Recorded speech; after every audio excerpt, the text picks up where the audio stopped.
जय श्रीराम. हर हर महादेव. मी सचिन पाटील. थिरुपरनकुंड्रम नावाची एक टेकडी आहे. मदुराईमध्ये खूप गाजलेलं प्रसिद्ध असं मंदिर आहे सुब्रमण्यम स्वामींचं. या सुब्रमण्यम मंदिराच्या जवळ ही जी थिरुपरमकुंड्रम नावाची टेकडी आहे, इथे सिकंदर शहाचा दर्गा आहे. 13व्या शतकात तो दर्गा बांधलेला आहे आणि खूप वर्षाची परंपरा होती. त्या दर्ग्यावर कार्तिकाई दीपम नावाचा एक फेस्टिवल, एक सण साजरा केला जायचा आणि तिथे त्या टेकडीच्या वर दिवा लावायची पद्धत होती.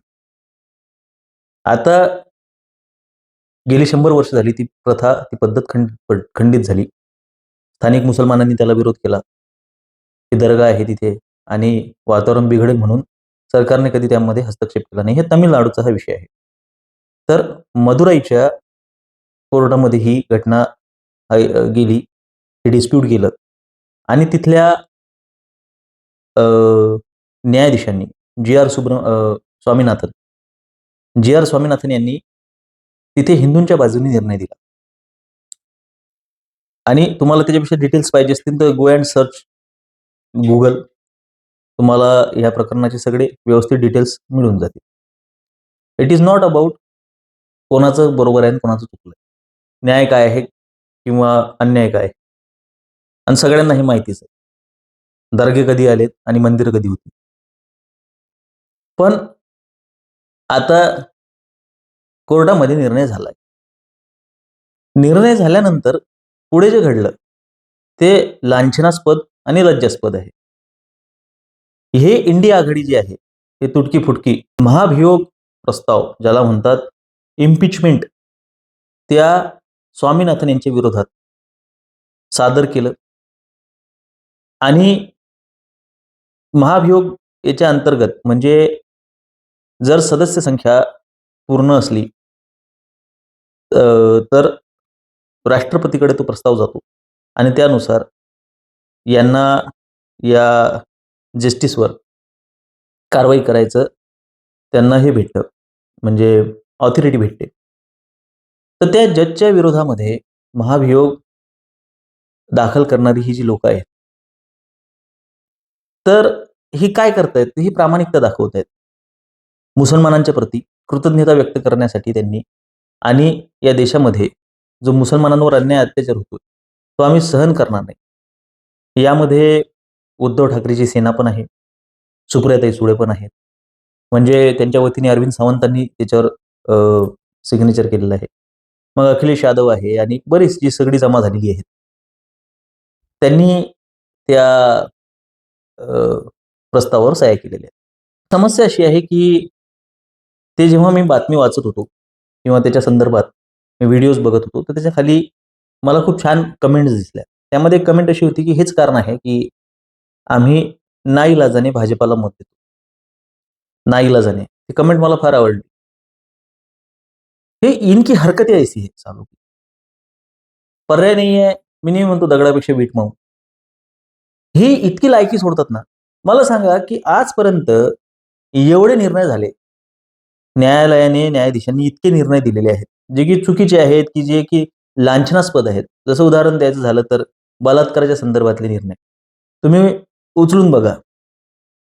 Every Sinner has a future and a priest has a past म्हणत यांनी लहान मुलीवर बलात्कार करणाऱ्यांना सुद्धा जमानती दिलेल्या आहेत. अमुक प्रकार करणे म्हणजे बलात्कार नाही, तमुक प्रकार करणे फक्त कपडेच फाडले होते आणि काय काय घाणेरडे स्टेटमेंट आतापर्यंत आलेले आहेत. हे स्टेटमेंट करणाऱ्या कुठल्याही न्यायाधीशाच्या विरोधात यांनी महाभियोग दाखल केलेला नाही आतापर्यंत. एखाद्या मुलीने कुराणमधले काही वर्सेस कोट केल्यात म्हणून तिला न्यायपालिकेमधल्या न्यायाधीशांनी 100 कुराण वाटण्याची शिक्षा दिली. अरे ही काही शिक्षा आहे का? कुठल्या याच्यानुसार तुम्ही हे देताय? अशा कित्येक प्रकरणामध्ये चिडीचूप असलेली ही लोक आज या प्रकरणामध्ये एकत्र येऊन याच्या विरोधामध्ये एक चळवळ करण्याचा प्रयत्न करतात. याच्या पुढे जाऊन जेव्हा आपण म्हणतो की बाबा, मी जे नेहमी म्हणतो की काँग्रेस हे मुस्लिम लांगुल चालनामध्ये, इंडिया आघाडी असो कोणी असो, हे एकत्र आले की हे मुस्लिम लांगुल चालन जेवढं शक्य तितक्या ताकदीने हे करतात. मग याचा फायदा घेत भाजपाच्या चॅनल्सनी किंवा भाजप समर्थकांनी या गोष्टीला खूप हवा दिली, खूप उचललं आणि खूप याच्यावर लिहिलं, भाष्य केलं. तेव्हा माझ्या डोक्यात एक विचार आला, की बाबा नुपूर शर्माच्या वेळी जे झालं होतं, त्यावेळी नुपूर शर्माच्या विरोधात निर्णय देणाऱ्या न्यायाधीशाच्या विरोधामध्ये असा महाभियोग का वाटलं नाही, की रुलिंग पार्टीला म्हणजे भाजपाला त्यांच्या विरोधात काही भाष्य करावं असं का वाटलं नसेल? आपण सत्तेत आहोत.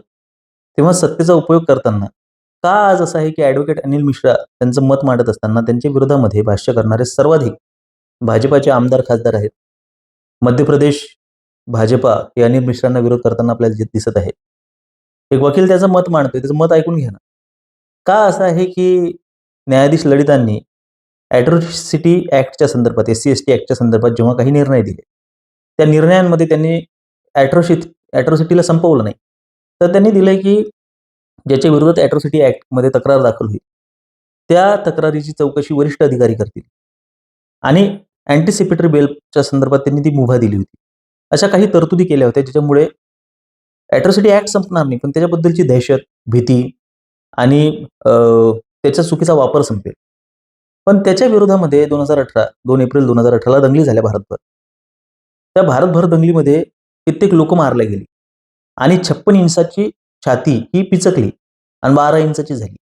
आणि त्यावेळेस भाजपाने प्रस्ताव आणला. भाजपाने सभेमध्ये प्रस्ताव आणला आणि त्याच्यावर भाष्य करताना म्हटलं, की ॲट्रॉसिटी ही पहिल्यापेक्षाही अधिक कठोर करा. अशा पद्धतीचा निर्णय दिला. नुपूर शर्माच्या बाबतीत असो, ह्या बाबतीत असो किंवा इतर बाबतींमध्ये भाजपाची ही जी बोटचेपी भूमिका आहे.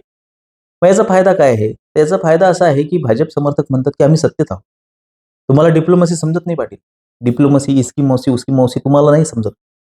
तुम्ही म्हणून तर मागे आहात. तुम्हाला म्हणून तर कळत नाही, तर तुम्ही आमदार खासदार असते. हे डिप्लोमसी आहे का? हा पहिला प्रश्न आहे. डिप्लोमसीचा अर्थ लाचारी आहे का?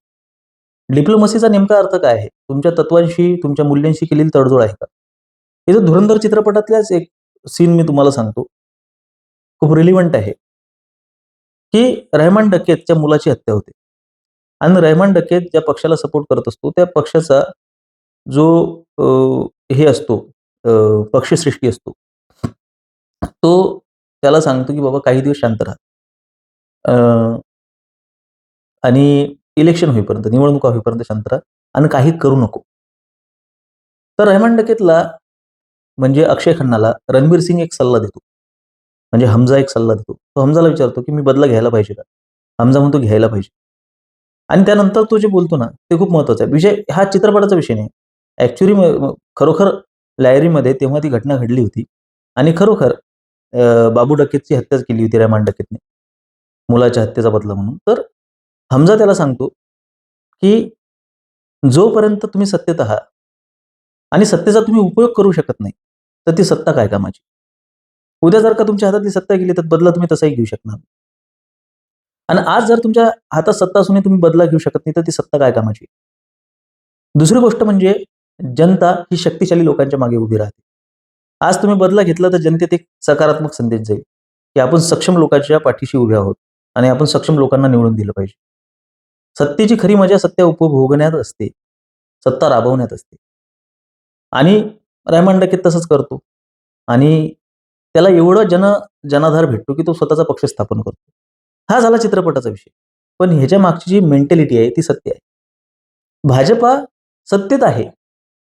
पण सत्ता जर त्याला राबवता येत नसेल, मग सत्तेत हे उपटायला बसलेत का? हा माझा नेहमीचा प्रश्न असतो. आज जर का ज्यांच्याकडे सत्ता नाही ते न्यूसन्स क्रिएट करत राहतात. काही ना काही उपद्रव ते निर्माण करत राहतात.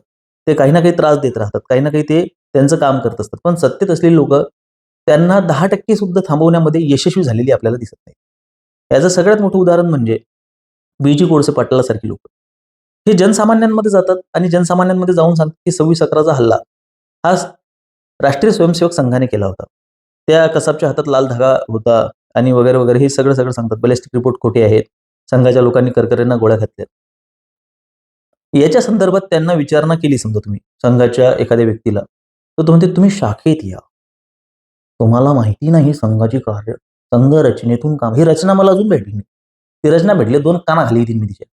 लोकांनी मेल शॉव्हिनिस्ट म्हणू का हेटमॉंगर म्हणू का पॅट्रिआर्की म्हणू, त्याला काही म्हणू. त्या रचनेच्या 2 कानाखाली देईन मी आणि कोंडून ठेवली. ही रचना दिसलीच नाही साली आतापर्यंत कुठेही. संघ रचनेतून काम कर. अरे कोणती रचना आहे रे तुमची? आणि तुमचा तो काय अधिवक्ता परिषद काय गोटे खेळतंय का? का गोट्या चोडतंय? अरे तुम्ही जर का भाजपासोबत तुमचं साठगाठ आहे, जे की सगळ्यांना माहिती आहे. हा थेट आरोप तुमच्यावर होत आहे. ओढा ना त्या माजी न्यायमूर्तीला त्या याच्यात कोर्टात खेचा ना आणि विचारा ना, उचला ना चौकशीमध्ये, की कुठले बॅलिस्टिक रिपोर्ट, तुझ्याकडे काय रिपोर्ट्स आहेत, तू जे समाजामध्ये संभ्रम पसरवतो आहेस, तुझ्याकडे काय त्याचे पुरावे आहेत? हं? करा ना चौकशी. झोपवा ना बर्फाच्या लादीवर. हे तुम्ही साधी कामं करू शकत नाही. प्रशासन काय करतंय? पोलीस काय करतायत? एक इतका सेन्सिटिव्ह मुद्दा, इतका संवेदनशील मुद्दा, त्या संवेदनशील मुद्द्याच्या विरोधामध्ये या देशाच्या अस्मितेचा मुद्दा, या देशाच्या सुरक्षेचा मुद्दा, एक फालतू व्यक्ती कुठलातरी तो न्यायाधीश होता म्हणजे तो काही खूप तोफ होता. त्यानं कशा पद्धतीचे निर्वाळे केले असते आणि कशा पद्धतीचे त्याचे स्टेटमेंट्स असतात आणि काय त्याचं ज्ञान आहे हे आपण सगळ्यांनी पाहिलेलं आहे. हे संघ प्रचारक म्हणते लोकांच्या घरी जातात तर त्यांना त्यांच्या बायका या प्रचारकांसोबत झोपाव्या लागतात आणि हे मला त्याच लोकांनी सांगितलेलं आहे. ही त्याची भाषा. आता एक तर त्याच्या भाषेत सत्यता असेल, मे बी. कारण की गडकरींसोबत त्याचं खूप जवळीक आहे आणि गडकरी संघाचे होते. कदाचित बी.जी. कोळसे पाटलांसोबत तो प्रसंग घडला असेल. आमची सहानुभूती त्यांच्यासोबत आहे. असं व्हायला नको होतं त्यांच्यासोबत. त्यांनी त्यांच्या अनुभवातला तो प्रसंग सांगितला किंवा असंच काहीतरी झालं असेल. तर ह्यांचे जे ये रिश्ता क्या कहलाता है मला अजून समजत नाही. हे कोळसे पाटील आणि गडकरी हे एका व्यासपीठावर असू कसे शकतात? तर तुम्ही हे जे लोकांना जनतेला टोप्या घालण्याचं जे काम करताय, तुम्ही हे जे लोकांना चुतिया बनवण्याचं जे काम करताय, तर तुम्ही जर का सत्तेचा उपयोग करू शकत नसाल, तुम्ही जर का सत्ता राबवू शकत नसाल, ठीक आहे तिकडे तुम्ही नक्सलाईट मारताय. ते मिलिंद तेलतुंबडे, त्यानंतर तो हिडमा आता मारला. पण त्यांचे समर्थक इथे जे भुंकतायत, त्यांच्या समर्थनार्थ ज्या पद्धतीने पॉडकास्ट होत आहेत, ज्या पद्धतीने इंटरव्ह्यू होत आहेत. तुम्हाला जनसुरक्षा विधेयकाची आवश्यकता काय आहे? अस्तित्वात असलेल्या कायद्यांचा तुम्ही साधा उपयोग करू शकत नाहीये. अस्तित्वात असलेल्या यू सारख्या कायद्याच्या अंतर्गत तुम्ही या लोकांना उचलू शकत नाहीये. त्यांच्या चौकशा करू शकत नाहीये. त्यांच्या विरोधात तुम्ही भाष्य करू शकत नाही. उलट त्यांनाच लोणी लावत तुम्ही बसलाय. तर हा प्रश्न सामान्य लोकांच्या मनामध्ये निर्माण होतो, की ज्या पद्धतीने इंडिया आघाडी त्यांच्या आयुधांचा उपयोग करून अशा पद्धतीने उपद्रव निर्माण करते किंवा त्यांच्या मतदारांच्या मनामध्ये विश्वास निर्माण करण्याचा प्रयत्न करते.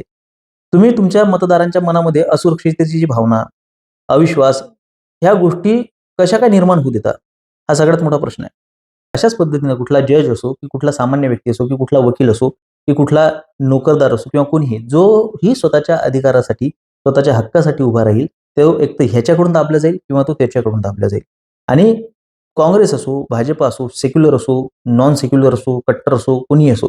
पण जोपर्यंत तो संभ्रमात आहे, जोपर्यंत तो म्हणते, "अरे मियाँ भाई अपनी ही है. हे तर खूपच चांगले आहे, यांना गोंजारावं लागतं." किंवा "अरे हेच वाईट असतात, पण बाकी सगळे आपले आहेत. त्यांनी आपल्या धर्माला शिव्या दिल्या तरी चालतील, आपल्या घरात येऊन हागले तरी चालतील आणि मुतले तरी चालतील." ही मानसिकता, ह्या दोन्ही मानसिकता सारख्याच घातक आहेत. अरे तो मियाँ भाई असो का कोणीही असो, तोपर्यंत तो दुरून डोंगर साजरा आहे बाबा, तू तुझं कर, मी माझं करतो. पण तू जर का माझ्या अधिकारांचं हनन करत असशील, माझ्या टॅक्समधून मी तुझी घरं पोसत असेल, मी तुझ्या सवलती पोसत असेल, माझे अधिकार, माझ्या नोकऱ्या, माझे हक्क जर का तू मारत असशील, वरून मला तुझंच ऐकावं लागत असेल, वरून मला तुझी परवानगी घ्यावी लागत असेल कुठे दिवा लावण्यासाठी किंवा घरामध्ये फोटो लावण्यासाठी, वरून मला माझ्या कामाच्या ठिकाणी किंवा कुठल्याही ठिकाणी देवाची पूजा मी करावी का?